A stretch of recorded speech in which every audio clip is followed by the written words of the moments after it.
आपण जी माहिती घेत आहोत करंट इलेक्ट्रिसिटी मध्ये,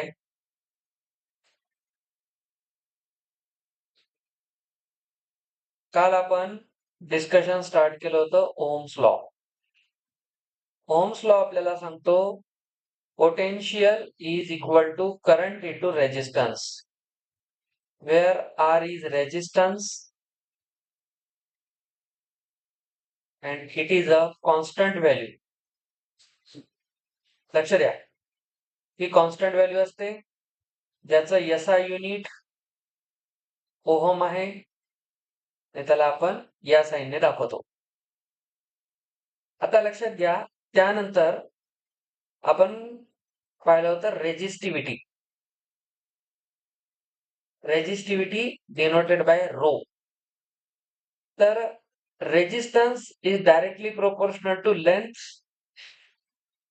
inversely proportional to cross section area.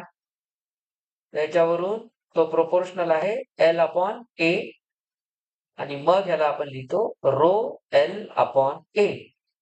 हा झाला रेजिस्टन्सचा फॉर्म्युला. ठीक आहे. तर रेजिस्टिव्हिटी काढण्यासाठी आर ए अपॉन एल करा. काल आपण याचं युनिट ए बनवलं होतं ओहम मीटर. कसं आलं होतं हे आपण काल पाहिलं. रेजिस्टन्स आहे ओहम, एरिया आहे मीटर स्क्वेअर, लेंथ आहे मीटर. ते कॅन्सल करा, युनिट होईल ओहम मीटर.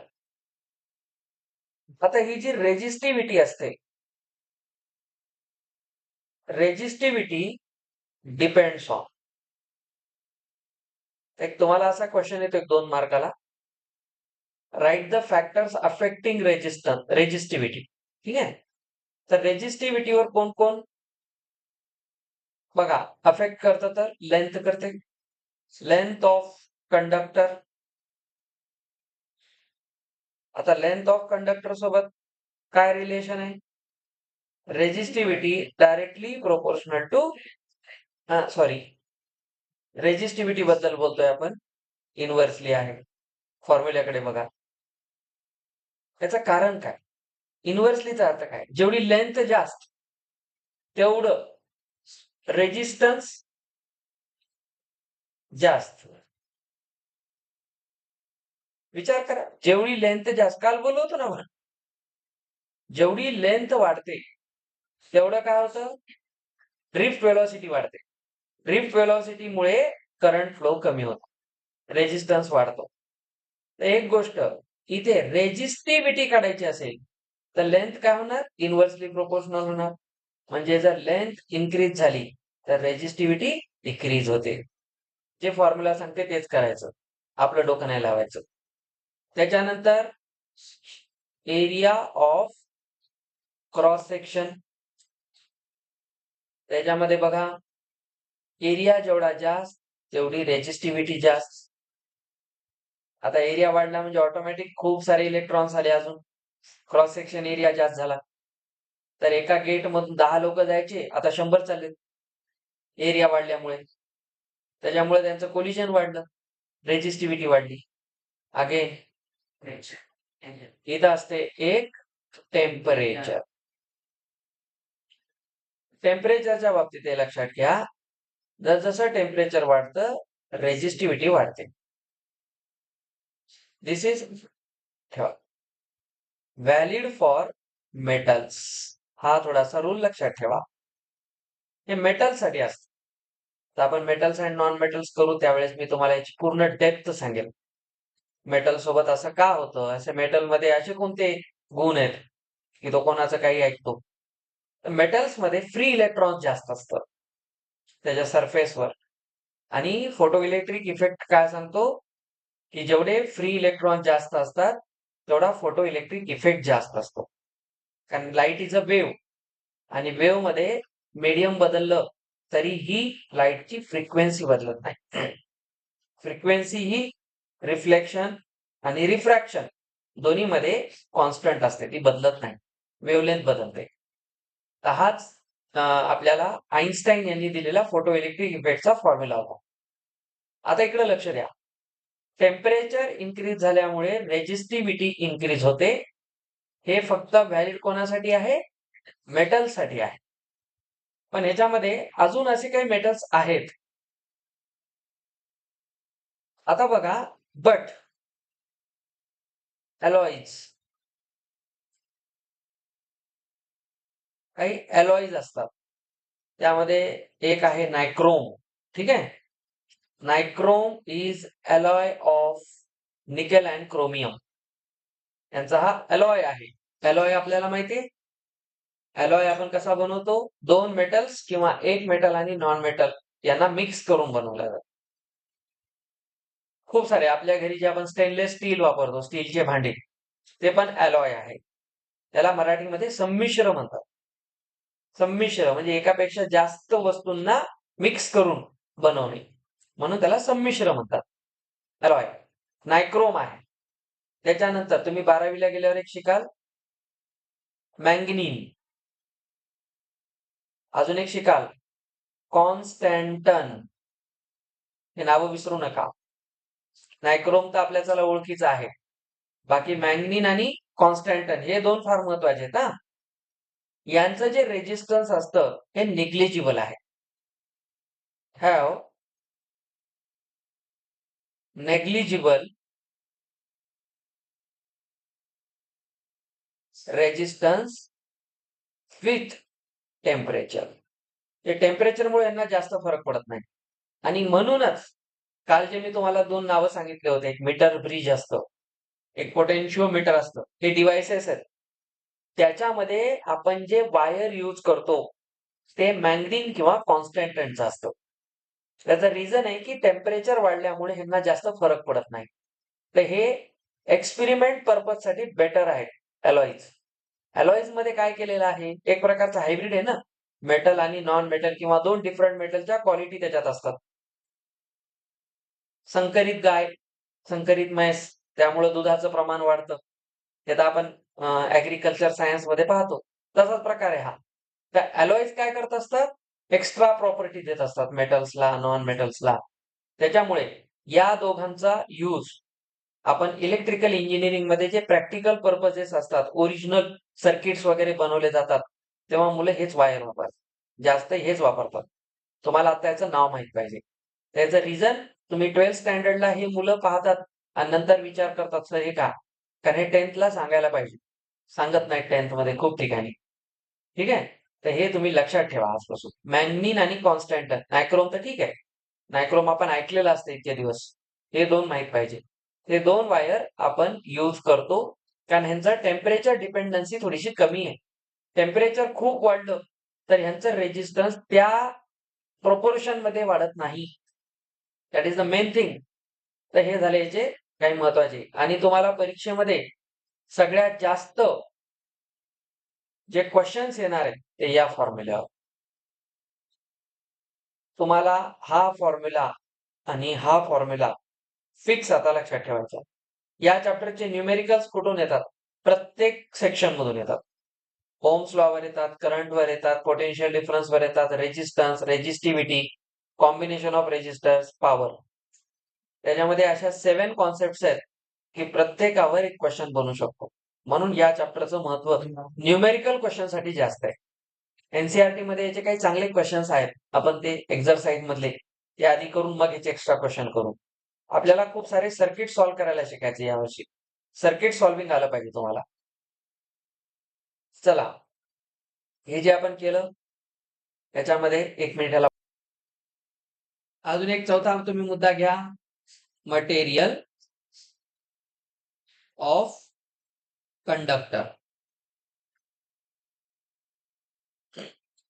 म्हणजे हे कॉपरचं आहे, अल्युमिनियम आहे, त्याच्यावर येतं. तर मटेरियल पण डिपेंडन्सी असते. आता आपण कॉन्सेप्ट पाहणार आहोत, कॉम्बिनेशन.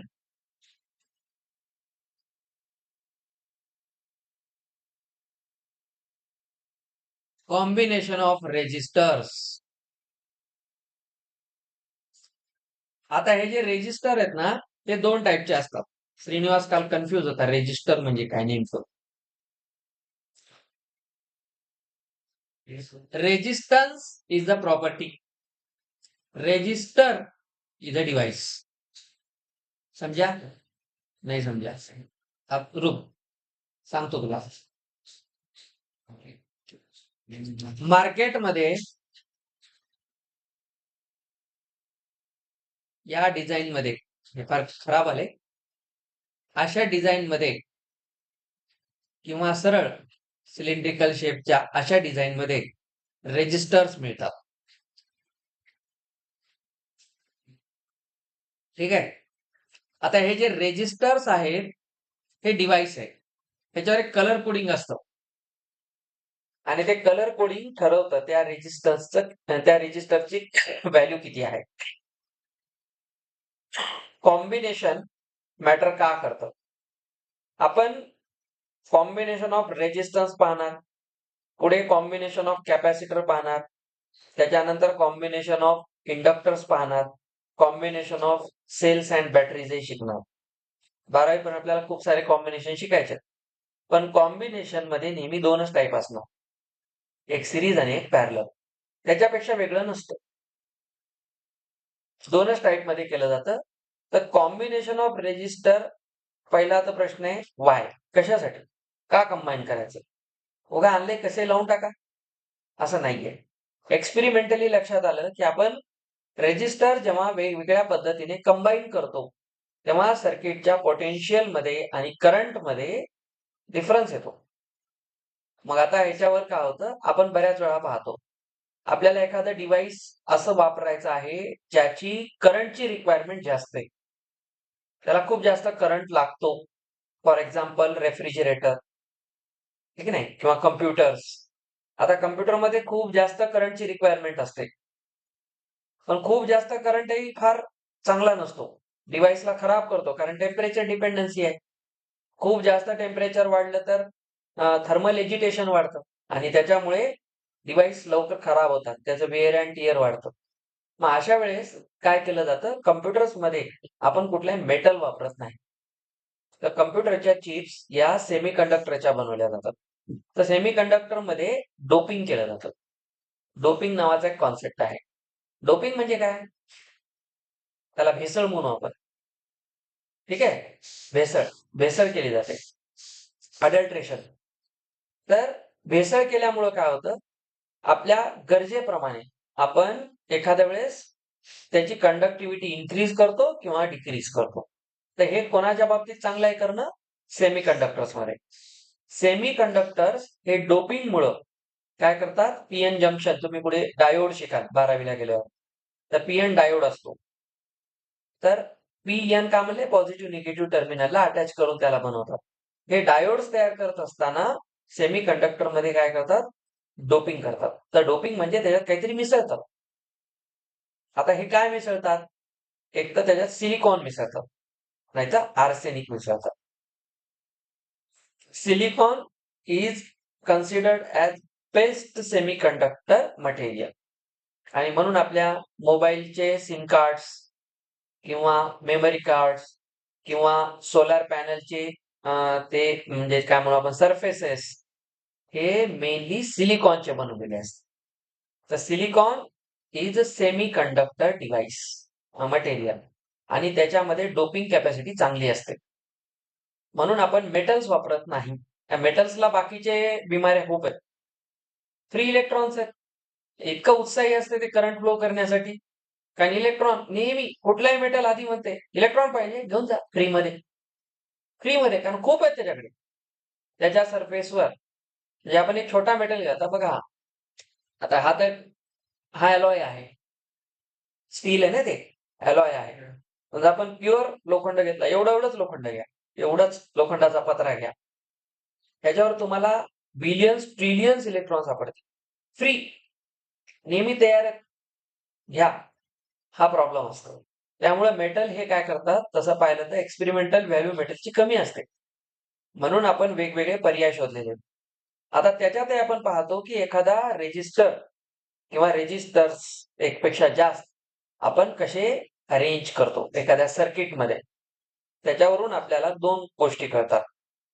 एक तर पोटेन्शियल वाढवा किंवा करंट वाढवा, या दोन गोष्टी असतात. म्हणून combination is important. Combination of resistors is done to make use of given resistors in better way. चांगल्या पद्धतीने आपल्याला यूज करायचं आहे. तर जे कॉम्बिनेशन आहे हे मेनली 2 टाइपचं असतं. एक तर आपण त्यांना सीरीजमध्ये लावू किंवा पॅरललमध्ये लावू. ठीक आहे? तर सीरीजमध्ये हा पहिला रेजिस्टर, त्याच्यासोबत हा दुसरा रेजिस्टर R1, R2 हे चालू द्यायचं असं. हे बघा, साइड बाय साइड लावलेत. ठीक आहे? आता साइड बाय साइड लावलेत, हे सायन्स नाहीये. ते उगाच दिसायले म्हणून बोलायला आपण. हे सीरीज म्हणजे असं एका बाजूला एक लावले म्हणजे सीरीज. हे पहिली दुसरीच्या लेकरासाठी आहे. तुम्ही जशी मागची लाईन बसली ही सगळी सीरीज आहे. एका बाजूला आहे. अशा खूप साऱ्या सीरीज 2 सीरीज झाल्या बघा. तर ही सीरीज दुसऱ्या सीरीजला पॅरलल आहे. असा याचा अर्थ असतो. सीरीज आणि पॅरलल हे त्याच्या कॉन्फिगरेशन वरून नाही समजत. त्याच्यासाठी 2 नियम आहेत. ते लक्षात ठेवायचे. सांगतो. पॅरलल काय आहे? की एक रेजिस्टर इथे आहे आणि दुसरा इथे आहे. या पद्धतीने जोडले. हे पॅरलल आहे. आता आपल्याला जॉमेट्री वाईज पॅरलल लाईन्स कळतात म्हणून हे पॅरलल आहे लक्षात येतं. सीरीज, सीरीज म्हणजे एका श्रेणीमध्ये सरळ आहे. पण हे त्याच्या मागचं ऍक्च्युअल रिझन नाही. आता पहिला मुद्दा, combination is done in 2 ways, either in series और पॅरलल. दुसरा मुद्दा आहे वाय. ठीक आहे? To change the resistances. सर्किटमध्ये एक रेजिस्टर लावला, तो आहे 2 ओहम. दुसरा रेजिस्टर लावला 4 ओहम. तर 2 ओहम पेक्षा 4 ओहमचा रेजिस्टन्स जास्त आहे. म्हणजे 4 ओहम काय करेल? करंटला कमी फ्लो करेल सर्किटमधून. त्याचं कामच आहे रेजिस्ट करणे, विरोधी पक्ष. ठीक आहे? तो नेहमी रेजिस्ट करणार. 2 ओहम काय म्हणणार? त्याच्या हाफ आहे ना, तर तो म्हणणार करंटला तू माझ्यातून जाय, तेवढी अडचण येणार नाही. रेजिस्ट तोही करणार. But that as compared to 4 ohm resistor, it will resist less. मग आता सर्किटमध्ये तर दोन्ही बसवले, तर करंट कन्फ्यूज होईल. मग इफेक्टिव्ह करंट वेगळा राहील ना काहीतरी. म्हणजे बघा, जो करंट बॅटरीतून निघाला म्हणजे चार्ज फ्लो निघाला, तो चार्ज फ्लो करता करता त्याच्या रस्त्यामध्ये हत्ती घोडा उंट लागला. आता हत्ती घोडा उंट म्हणजे इलेक्ट्रिकल कॉम्पोनंट्स. आमची ती पद्धत आहे शिकवायची. हत्ती घोडा उंट, आता आम्ही नाव दिले हत्ती घोडा उंट, LCR, इंडक्टर कॅपॅसिटर रेजिस्टर. त्याला आम्ही हत्ती घोडा उंट म्हणतो. हे जर रस्त्यात लागले तर करंट होतो कन्फ्यूज. मग करंट कुठे कुठे चांगला फ्लो होतो, कुठे कुठे कमी होतो. त्याच्यामुळे पोटेन्शियल ड्रॉप येतो, पोटेन्शियल गेन होतो. मग तो कुठे कसा होतो? तर करंट कुठे लीड करतो, कुठे लॅग करतो, ते LCR मध्ये शिकवल्या जातं. त्याच्यासाठी इलेक्ट्रोमॅग्नेटिक इंडक्शन शिकतात. त्याच्यासाठी मॅग्नेटिझम शिकतात. म्हणून या चॅप्टर नंतर मॅग्नेटिझम आहे. तुम्हाला पूर्ण तयार करून 11वी-12वीला पाठवल्या जाते. पूर्ण तयार करून, की बाबा ते शिकायचं ना, आधी हे शिका. पोरं आधीच ते शिकतात. आणि हे विसरूनच. नको तेव्हा काही शिकायचं नाही. सिरीज आणि पॅरलल हे या ओरिएंटेशनवर नाही. लक्षात घ्या. तुम्ही जर असं पाहायला शिकलात, तर मी जर तुम्हाला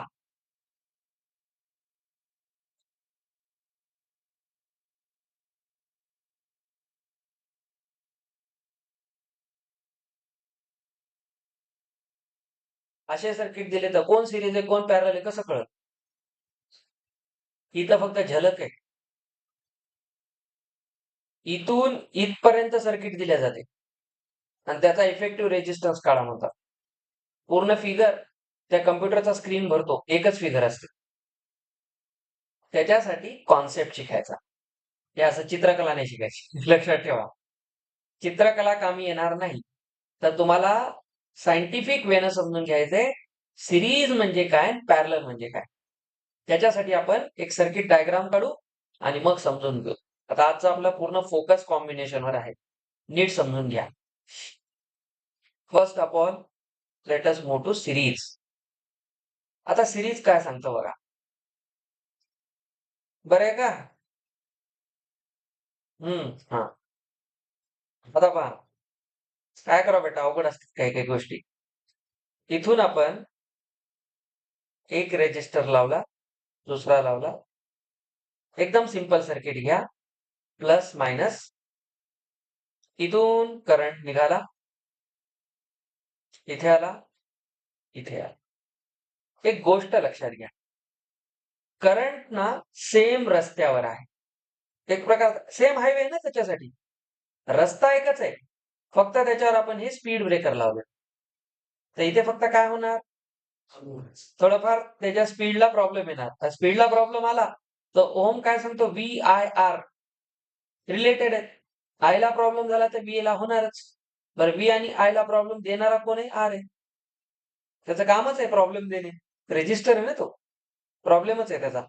एक गोष्ट लक्षात घ्या.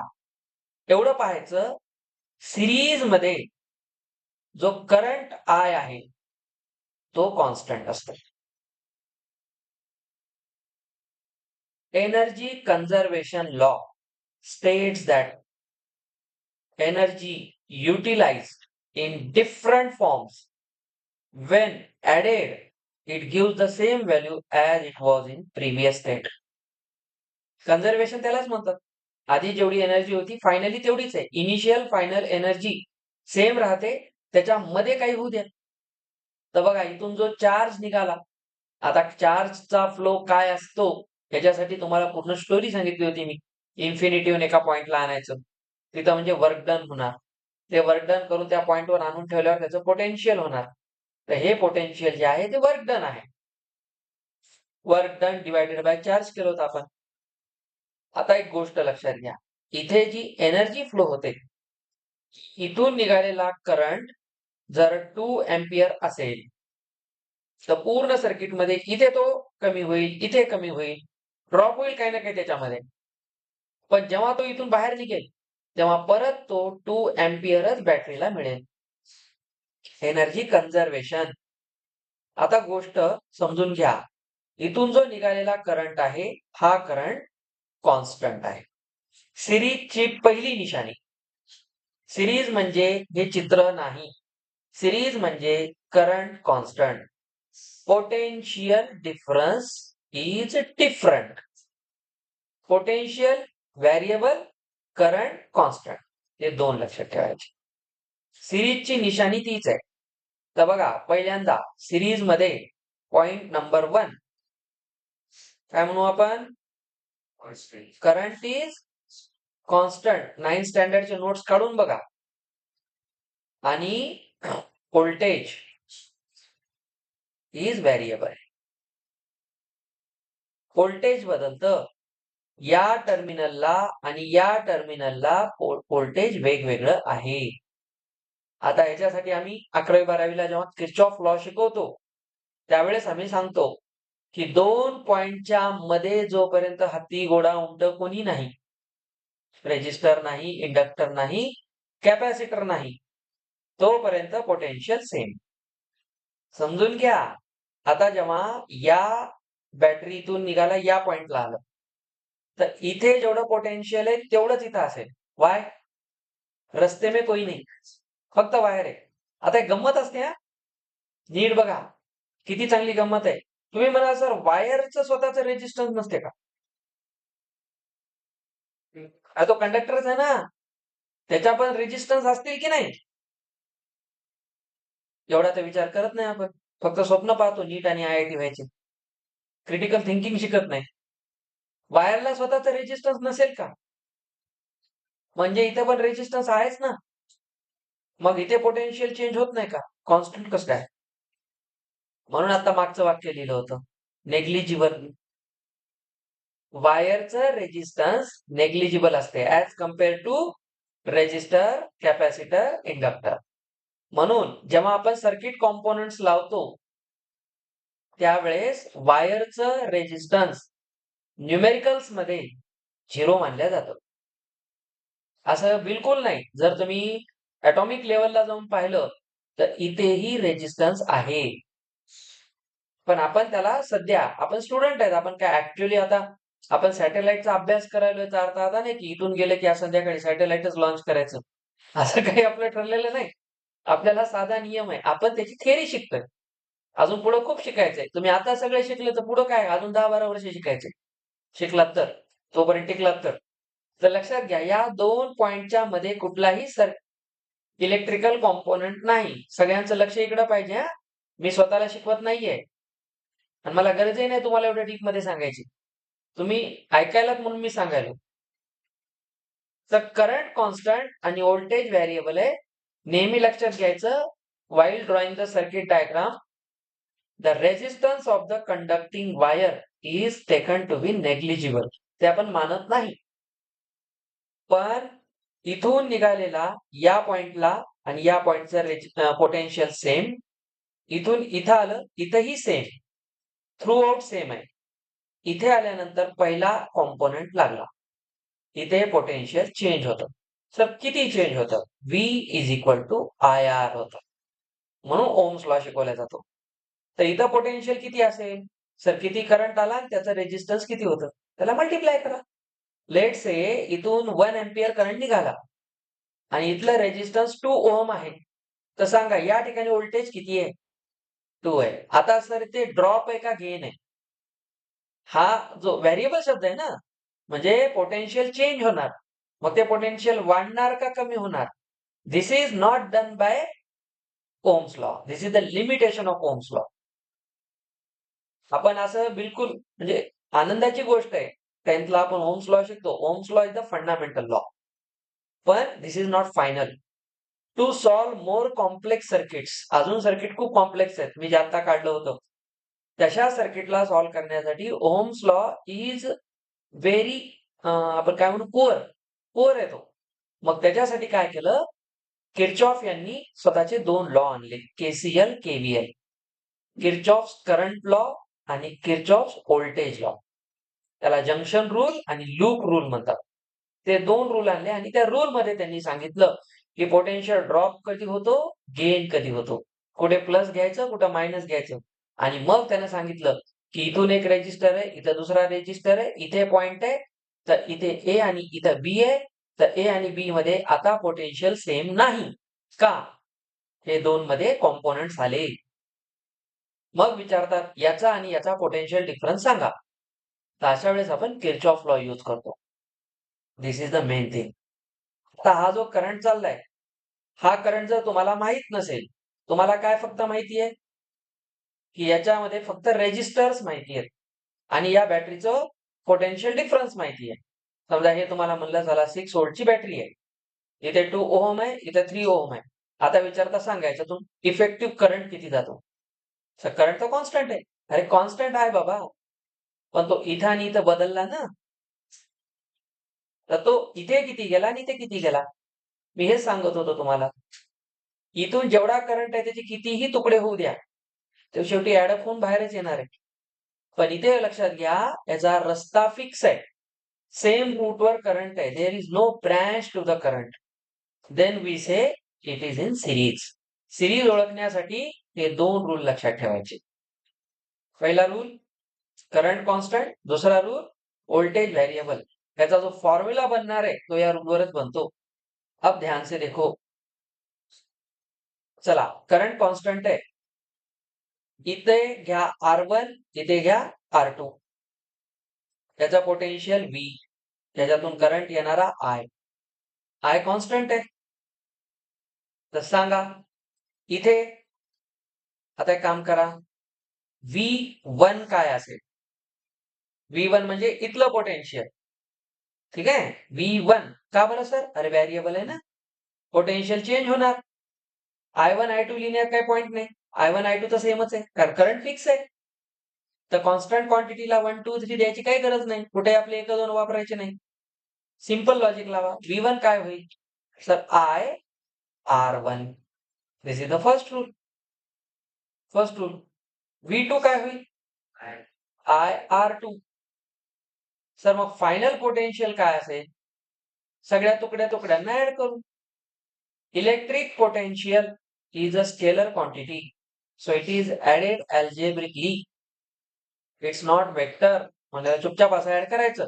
हा वेक्टर असता तर मी याला असं ऍड केलं असतं, V1 square plus V2 square plus 2 V1 V2 cos theta. हा फॉर्म्युला लावून मी ऍड जर केलं तर तो वेक्टर आहे. नाही तर आपलं चालू साधं साधे बेरीज लहानपणी शिकलेली, तर ते झालं अल्जेब्रिक ऍडिशन. आगे बढो. इथे कोण असेल? V काय असेल? IR. हा R कोण आहे? इक्विव्हॅलंट रेजिस्टन्स सिरीज मधलंय म्हणून याला एस म्हणून. आर एस म्हणजे series resistance, R S R P असं लिहितात. V1 कोण आहे? IR1. V2 कोण आहे? IR2. IRS, I common out करा, R1 plus R2. This is the derivation which is asked in exam. 3 मार्काला विचारतात. Derive the formula for series combination of resistors. He figure काढायची, हे 2 रूल लिहायचे, ही slide लिहून काढायची. फक्त कलर हे नाही वापरायची. लक्षात घ्या. त्याच्यामध्ये आय दोन्हीकडे कॅन्सल होईल. Finally we get RS is R1 plus R2. किती सिंपल फॉर्म आला. याला म्हणतात effective resistance of the circuit. इथं रेजिस्टन्स वेगळे, इथं रेजिस्टन्स वेगळे, तर ओव्हरऑल रेजिस्टन्स किती असेल या दोघांची अल्जेब्रिक सम. आता तुम्ही विचार करा, is it a fraction? No, fraction नाहीये. रेजिस्टन्स फ्रॅक्शन मध्ये असतो, असू शकतो. रेजिस्टन्सचा काही भरोसा नाही. R is equal to V by I. तर V आणि I चा जो रेशो आहे तो एक फ्रॅक्शन येऊ शकतो ना. तर resistance can be in decimal. सगळं समजून घ्या. मॅथमॅटिक्स बाजूला चालू द्यायचं ब्रेन मध्ये, तरच सायन्स कळते. R1 प्लस R2 येथे 2 रेजिस्टन्स लावले. हे का सांगालो आता ऐका. पहिली गोष्ट, रूल काय काय झाले. आता सिरीजच्या प्रॉपर्टी लिहायच्यात आपल्याला. पहिली property, in series combination current is constant. Second, voltage is variable. Third, effective resistance is the sum of the all resistances. 3 झाल्या गोष्टी. फायदा काय आता? सिरीज करायचं कशासाठी? फक्त हे फॉर्म्युला बनवायसाठी नाही. सांगा बरं, R1 R2 ऍड केला तर जो RS बनेल, म्हणजे हा 2 ओहम, हा 3 ओहम, तर हा तर 5 ओहम बनला ऍड करून. म्हणजे हे दोघं होते तेव्हा ठीक होतं एक एकट्याचं, पण आता ऍज अ सर्किट मध्ये पूर्ण रेजिस्टन्स किती झाला? 5. रेजिस्टन्स वाढला ना, इफेक्टिव्ह रेजिस्टन्स वाढला. आणि जेवढा रेजिस्टन्स जास्त तेवढा करंट कमी. म्हणजे जर आम्हाला एखाद्या डिव्हाइस मध्ये कमी करंट पाहिजे असेल, करंट जास्त नकोय, तर त्याच्यामध्ये रेजिस्टर सिरीज मध्ये लावा. दिस इज द ऍप्लिकेशन. का शिकतो हे महत्वाचं आहे. कसं शिकतो हे तर नंतरचं काम राहील. का शिकतो आधी हे तर माहित पाहिजे. तर हे समजून घ्या, सिरीजचा काय फायदा आहे. Series combination is important to reduce current. Circuit मध्ये जर करंट कमी करायचा असेल तर बिनधास्त काय करा, रेजिस्टरला सिरीज मध्ये लावा. आता याची कोरोलरी काय होईल? आपण तर 2 साठी लिहिलं ना. अशा याच्यामध्ये मी जर खूप सारे एका बाजूला एक, एका बाजूला एक N रेजिस्टर्स लावले सिरीज मध्ये, तर इफेक्टिव्ह रेजिस्टन्स होईल R1 plus R2 plus R3 up to RN. ठीक आहे. तर हे लिहितात या पद्धतीने. This is the derivation. हे कसं आलं? आपण वापरला ओम्स लॉ. इथं लिहायचं परीक्षेत छानपैकी ओम्स लॉ. छानपैकी लिहायचं, माझ्यासारखं नाही लिहायचं. क्लिअर झालं आता? चला, सिरीज मध्ये आता एकही मार्क नाही कटला पाहिजे. थेरॉटिकल क्वेश्चन मध्ये काय काय होते पुढे जायच्या आधी पटकन सांगा. फरक लिहा म्हणून येते तेव्हा तर अजून मोठा प्रश्न येते. त्याचंही सगळं लिहायचं आणि त्याचंही सगळं लिहायचं. दोघाला कम्पेअर करायचं. एक विचारलं तर आनंद आहे, 2 विचारलं तर आनंदी आनंद आहे. हा, पहिला रूल करंट कॉन्स्टंट. छान. आता तिसरा, effective resistance is always greater than individual resistances. म्हणजे याचा काय फायदा होते? So overall circuit resistance is higher, so that current effective in the circuit is reduced. त्याचा करंट इफेक्टिव्ह कमी करा. म्हणजे या बॅटरीचं जेवढं पोटेन्शियल आहे, तर तुम्हाला जर विचारलं आता सांगा बरं मग या पूर्ण सर्किट मध्ये किती करंट चाललाय? पूर्ण सर्किट मध्ये बघा, न्यूमेरिकल जे येणार आहेत ना, ते या कॉन्सेप्ट मधूनच येणार आहेत तुम्हाला.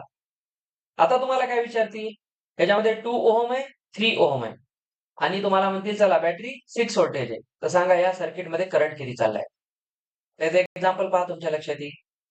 आपण असं समजू की R1 लेट्स से 2 ओहम आहे, दुसरा एक रेजिस्टन्स 3 ओहम आहे, बॅटरी 6 व्होल्टेजची आहे. आता तुम्हाला विचारतात, सांगा याच्यातून करंट, ओव्हरऑल करंट किती? नीट आहे का? ओव्हरऑल करंट किती? बर, आता ह्याच्यात अजून एक गोष्ट असते की R1 मध्ये पोटेन्शियल किती आणि R2 मध्ये पोटेन्शियल किती. आता याच्यात सगळी खानदान आली सिरीजची, सगळं झालं याच्यात. सांगा बरं, मी याच्यात करंट का नाही विचारला? दोघातला कॉन्स्टंट आहे, म्हणून सिरीजच्या क्वेश्चन मध्ये प्रत्येक रेजिस्टर मध्ये किती करंट जाईल असा प्रश्न विचारणारा महामूर्ख असतो, कारण करंट कॉन्स्टंट आहे. तर तुम्हाला ह्याच्यातून करंट काय, ह्याच्यातून काय, तर फिक्स आहे ना. तुम्हाला ह्याच्यात विचारतात हा करंट, सर मग हा काय विचारला? हा इफेक्टिव्ह करंट आहे, पूर्ण सर्किट मधला करंट किती आहे, 6 व्होल्ट बॅटरीने किती दिला. तर चला पहिल्यांदा काय काढा, सिरीज मध्ये रेजिस्टन्स काढून घ्या सर्किटचं किती असेल. R1 प्लस R2 सिरीज साठीचा फॉर्म्युला 2 प्लस 3. पूर्ण सर्किट मध्ये आता रेजिस्टन्स इफेक्टिव्ह किती आहे, 5 ओहम. व्होल्टेज सर्किटचं किती आहे, 6 व्होल्ट.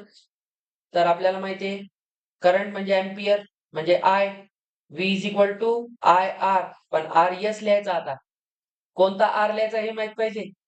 मी जर आर लिहिलं तर तुम्ही सर R1 का R2? R1 R2 संबंध राहिला नाही, आता आपण सर्किटचा विचार करायला. पूर्ण सर्किट त्या दोन्ही रेजिस्टन्सला पाहणार, सर्किट असं नाही पाहणार तू किती द्यायला तू किती द्यायला. सर्किटला काय दिसायला, पूर्ण माझ्यामध्ये किती करंट चाललाय, कोणामुळे चाललाय त्याला काय करायचं समजून घ्या. आपल्या बॉडीचा प्रत्येक ऑर्गन स्वतः नीट काम करत असेल तर बॉडी चांगली काम करेल, तसा प्रकार आहे. प्रत्येक रेजिस्टन्स जसा काम करत तसं सर्किट काम करतं. तर आय काय असेल, व्ही अपॉन आर एस. मी तुम्हाला ऍक्च्युली एक न्यूमेरिकल शिकवायलो, समजून घ्या. हे 6 आहे आणि हे 5 आहे. 1.2 एम्पियर. करंट ही फ्रॅक्शन मध्ये असतो, फक्त फ्रॅक्शन मध्ये चार्ज नसतो, लक्षात ठेवा. NE quantization, very important. तर या सर्किट मध्ये ओव्हरऑल करंट आता किती जातोय, 1.2 एम्पियर. म्हणजे R1 मधूनही तेवढाच जाणार, R2 मधूनही तेवढाच जाणार. समजलं? आता मी विचारतो V1, कारण याचे दोन पार्ट होते. सर V1 काय आहे, आय R1 आहे. सर आय कोण आहे, सर्किट मधला पूर्ण करंट 1.2. R1 किती आहे, 2. तर 2.4 व्होल्टेज. तर पहिल्या रेजिस्टर मध्ये पोटेन्शियल किती आहे, 2.4 व्होल्ट आहे. समजून घ्या. सर V2 IR2, करंट तर फिक्स आहे. R2 किती होता, 3. हे किती झालं, 3.6. V2 किती आला, 3.6 व्होल्ट. ध्यान से देखना बेटा, V1 प्लस V2 को. V1 2.4, 3.6. चला V किती आला, 6 आला का. आपण करंट बघा बॅटरीचं किती मानलं होतं, 6. दिस इज मॅथमॅटिक्स. तर हे तुम्हाला सांगते बरोबर की कसे करंट त्याच्यामध्ये डिवाइड होते किंवा व्होल्टेज कसं डिवाइड होते. तर सिरीजचा हा फायदा आहे. इलेक्ट्रिकल इंजिनिअरिंग मध्ये तुम्हाला वेगवेगळे सर्किट्स तयार करायला सांगतात, तेव्हा ही सगळी थिअरी यूज करायची. तुम्हाला सांगतात आपल्याला एवढ्या याच हे पाहिजे, एक प्रकारे तुम्ही कोडिंगच करायला. सॉफ्टवेअर इंजिनिअरला काय सांगतात, मला हा प्रोग्राम पाहिजे, त्याच्यात हे करून दे, लॉजिक डेव्हलप केलं जाते. तसं इलेक्ट्रिकल इंजिनिअरिंग मध्ये सांगितलं, मला अशा पद्धतीने एक सर्किट बनव, त्याच्यात एवढे स्विच असले पाहिजे, एवढे रेजिस्टर्स वापरायचे, पण मला करंट एवढाच आला पाहिजे. तेवढ्याच करंटसाठी तू रेजिस्टर कसे लावतोस, सगळे सिरीज लावतोस, लावू शकता. सगळे पॅरलल लावू शकता. काही सिरीज काही पॅरलल, बेटर आयडिया. तुमच्याकडे 50 रेजिस्टर्स आहेत आणि तुम्हाला सांगितले की अशा पद्धतीने अरेंज कर की माझ्याकडे 30 व्होल्ट आहे त्याच्यामध्ये पोटेन्शियल. त्या 50 ला असं अरेंज कर की मला त्याच्यामध्ये करंट फक्त 20 एम्पियरच आला पाहिजे. एक टास्क देऊन टाकली. आता हे तुम्ही काय लावत बसणार, असे एक एक एक चेक करणार, no. For that reason we use mathematics. तर मॅथमॅटिक्स तुम्हाला एक फाउंडेशन देतं, त्याच्यात ते सांगता, अरे हा मला काय पाहिजे, एवढं पाहिजे, तर हा फॉर्म्युला आहे, तर मी त्याला अरेंज करतो. मग एवढ्यासाठी मी कोणते रेजिस्टर्स कसे लावले पाहिजे हे मॅथमॅटिक्स सांगतो. तर इलेक्ट्रिकल इंजिनिअरिंग मध्ये एक फक्त छोटं काम आहे, हे तर मी तुम्हाला रेजिस्टरचं सांगितलं. जे मोठमोठे सर्किट्स बनवले जातात इलेक्ट्रिकल इंजिनिअरिंग मध्ये, MSCB चे मोठमोठे हे ट्रान्सफॉर्मर, त्याच्यातले करंट. आता विचार करा कोणत्या लेवलचं नॉलेज आहे. आपलं लाईफ किती सोपं झालं या सगळ्या सायन्समुळं. सिरीज समजलं सगळ्याला? सिरीजचं काम संपलं. आगे बढ़ो. Parallel combination.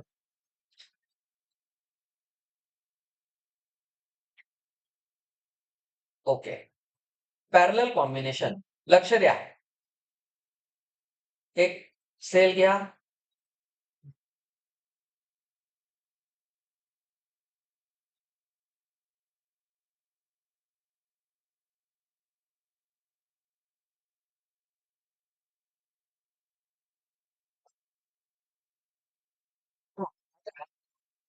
हा 2च राहू द्या, हा 3च राहू द्या, बॅटरी 6 व्होल्टच राहू द्या. आता प्रॉब्लेम काय होतो बघा. इथून करंट आय निघाला. मस्त गाडी सुसाट आहे. इथलं पोटेन्शियल सेम आहे. समजे कुछ? पोटेन्शियल सेम आहे. इथेही सेम आहे. इथेही अडचण नाही. इथे करंट आला. आता घाबरतो. आता बघा, तुम्ही फास्ट आलात एका गावाला जायचं आणि अचानक इथून 2 रस्ते भेटले. आता तुमच्यामध्ये कन्फ्युजन आहे. इकडं जाऊ का इकडं जाऊ? किंवा 2 मित्र आले आणि त्यांना पक्क माहित नाही. त्यांनी काय ठरवलं? आपण दोघं एकमेकांना कॉल करू. तू या रोडनं जा, मी या रोडनं जातो. आणि नंतर कळते की पुढे जाऊन आपण एका जागी भेटणार आहे कुठेतरी. हे तेच आहे बघा, पुन्हा भेटले. इथं बिछडले, इथं भेटले. आता हे जे आहे ना, आता करंटला इथं ब्रँच मिळाली.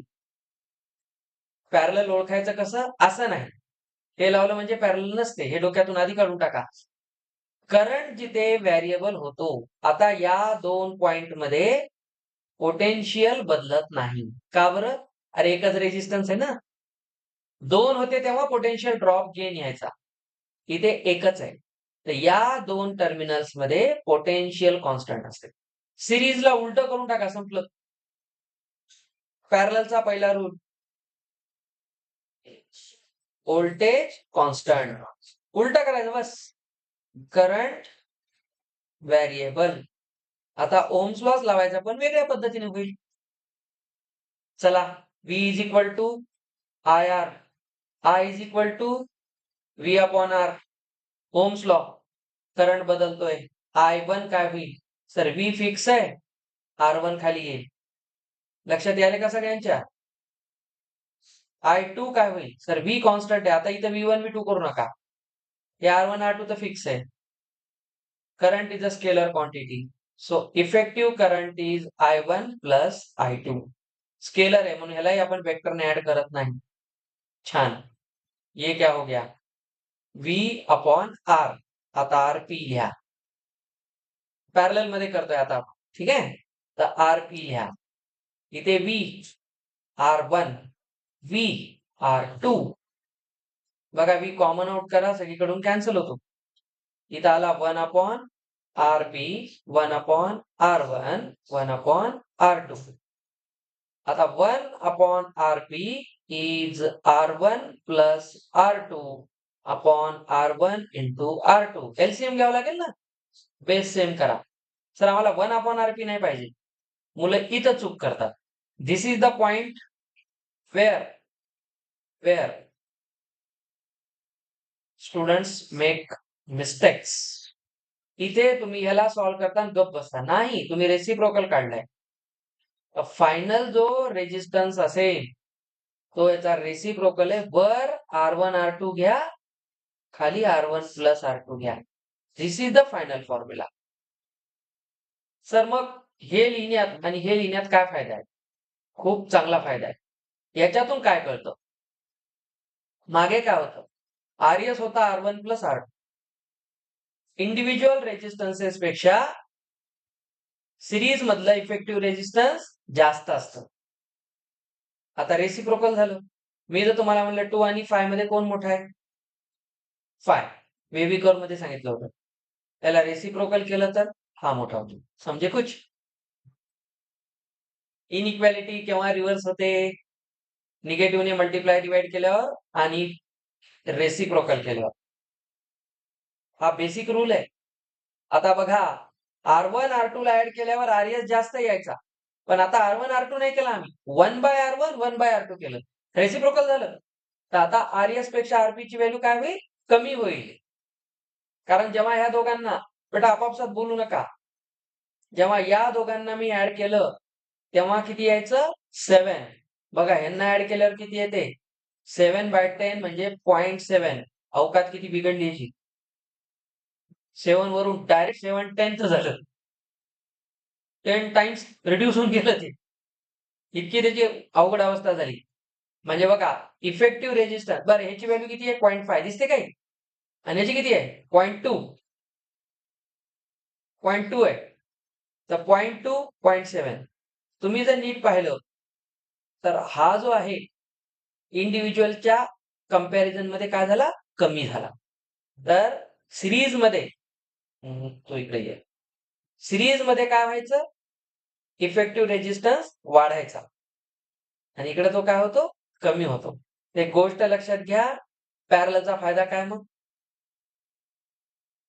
पॅरललचा काय फायदा आहे, काहीच फायदा नाही.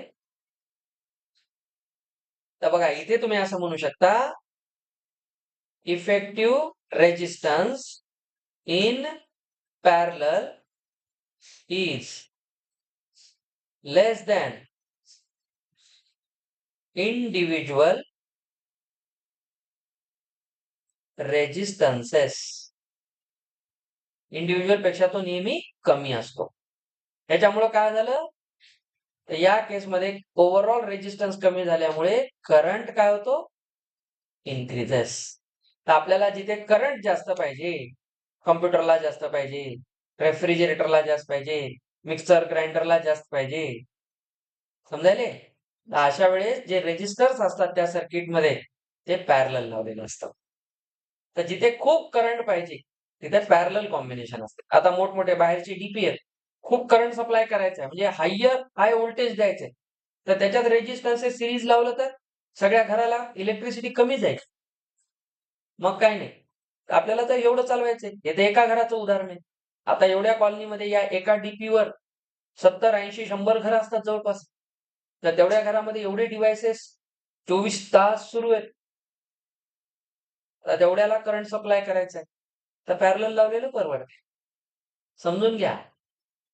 बरं, डीसी करंट असावा का एसी असावा हे वेगळं डिस्कशन आहे, ते आता नाहीये, पुढच्या चॅप्टरला आहे. समजलं इथपर्यंत. दिस इज द टोटल थिअरी. आता आपला लास्ट टॉपिक राहतो, दॅट इज पॉवर. ठीक आहे, हे संपलं आपलं. आता पॉवर शिकलं, वर्क डन असतं, work done per unit time. आता परफेक्ट बसलं डोक्यात हे, याच्या बाहेर काही येत नाही. आता याचे न्यूमेरिकल्स कसे करायचे हे पण मी सांगतो.